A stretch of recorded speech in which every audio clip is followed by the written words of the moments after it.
guys, and welcome to today's video. Well, today I'm gonna talk with you about a modification that I got asked frequently about, if it works or not and which one should you get. Well, I am talking about the cold air intake because there are a lot of misconceptions about it, and some people think you will gain major power from it, otherwise think you will lose, others will think you will lose power from it. So it really there is no straight answer for the question if it's worth it or not. So that's what I'm going to try to answer. Is a cold air intake worth it? Well, there is no simple yes and no question. No answer I mean on this question, because very simply it depends on a lot of factors. First of all, what do you expect from a cold air intake? That's loud, right? No, what do you expect from a cold air intake? Do you expect to gain massive horsepower numbers? Then no, a cold air intake is not worth it. And do you expect to gain a massive improvement in sound? Well, in some cars it does improve the engine sound, but like exhaust note barely changes anything. So that depends on what you want and what do you seek.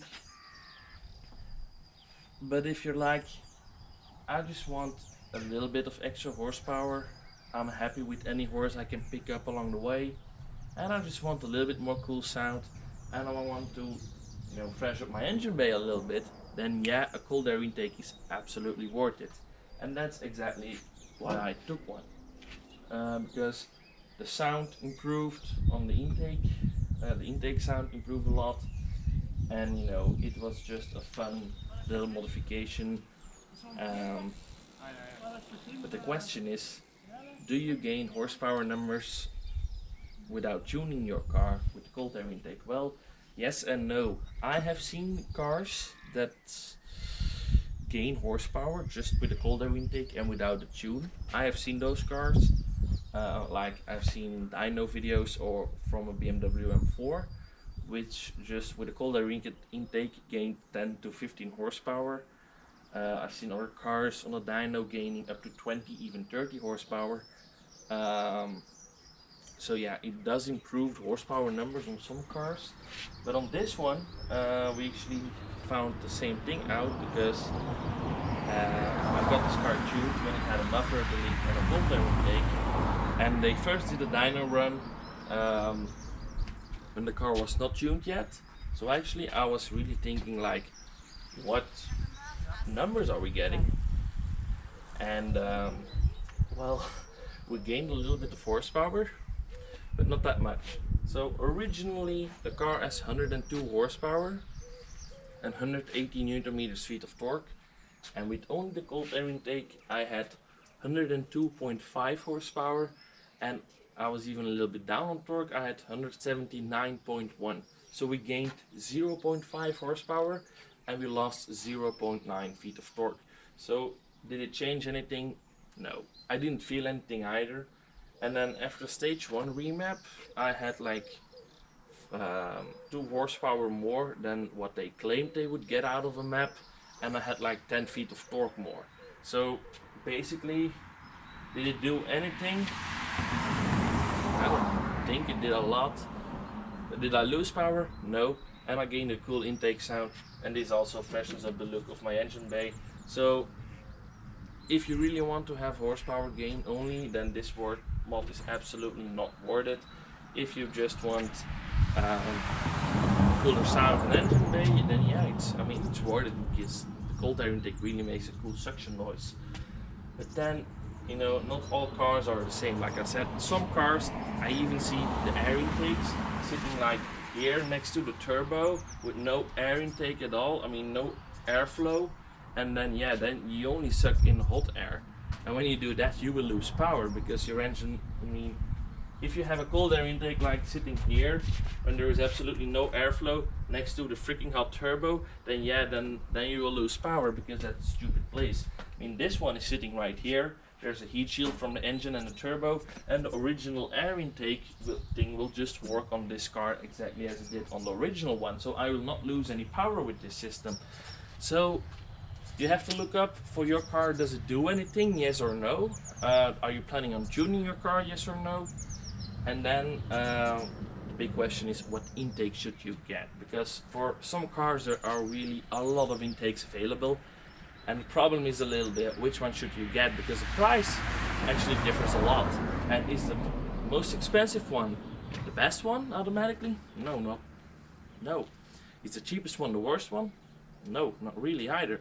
You really can't know actually, because I have seen people who got like a really expensive intake and they gained like 5 horsepower, and then they put on another one which was like way cheaper and they gained like 10-15 horsepower. So there is basically no strict answer to which one should you get. Basically you should buy them all and then install them and do dyno runs, and then you know which one is the best, but you know that's pretty impossible budget wise. So yeah, for that thing you will have to do a little bit of research, ask people who installed a cold air intake on their car, and see what numbers they got from a dyno. Just see what they got. You will have to do a little bit of research, ask on forums, YouTube, stuff like that. But like I said, the cold air intake on a 114i does 0.5 horsepower in my case, so just that you know. But yeah, I mean, so it really depends which one should you get, and then also if you get your car tuned or not, because you know, maybe if you get your car not tuned, then you'll gain like 5 horsepower sometimes, but maybe if you get your car stage 1 tuned, then you will gain even 10 more horsepower from the cold air intake. So it becomes, you know, the cold air intake is even more valuable if you're planning on tuning your car. If you're not going to tune your car, then yeah, you'll maybe have some horsepower gains, but after a stage 1 tune you will most of the times see an even more horsepower increase. A good example is what I saw from a Hyundai E30N. Without a cold air intake he had like 308 horsepower, and with the cold air intake he had 317 horsepower on the tune. So that was just a 10 horsepower increase almost from just a cold air intake, and I think you will notice that.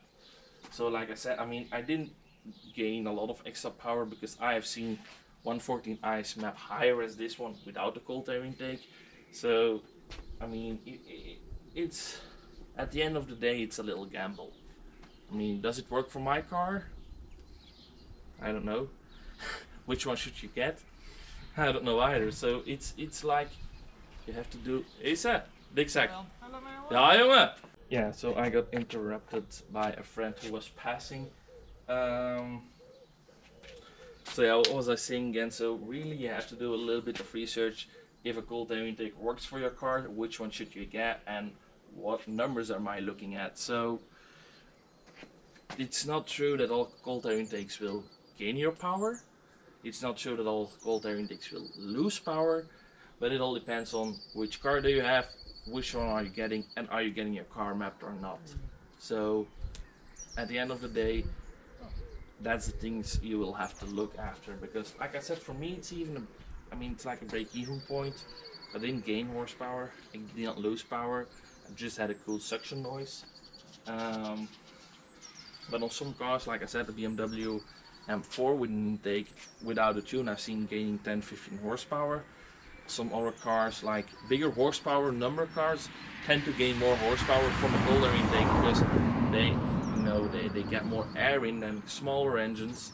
So a little bit more airflow really gains a lot more horsepower. Like, let us say if you gain 10% on a 100 horsepower car, yeah, that's 10 horsepower. But if you gain 10% on a 500 horsepower car, then you will gain 50 horsepower. Like 10% is, it's different to calculate on different cars. Like for me, I had like a 1% increase in power. But I mean, if you would have like a 500 horsepower car, that 1% would mean 5, 6, 7 horsepower. So that's what we are looking at on higher powered cars. They have more induction, more intake power, and when you put less restriction on that intake power, on the, you know, that airflow, then you will gain more power automatically, because you know they are bigger engines with more airflow. A smaller engine like this one, this is only a 1.6, has less benefit because of that. So I also think how bigger and more horsepower you have, I think how more you gain from it. Like I said, I'm not a mechanic, but that's basically how it works a little bit. So yeah, guys, is a cold air intake worth it? If you have a 1 series like me, with the N13 engine, if you only want to have more power, then no. If you want to have cool induction noise, then yes. Yeah, I'm gonna leave it like that. So yeah, guys, like I said, thanks for watching, and I will see you guys very, very soon. Bye.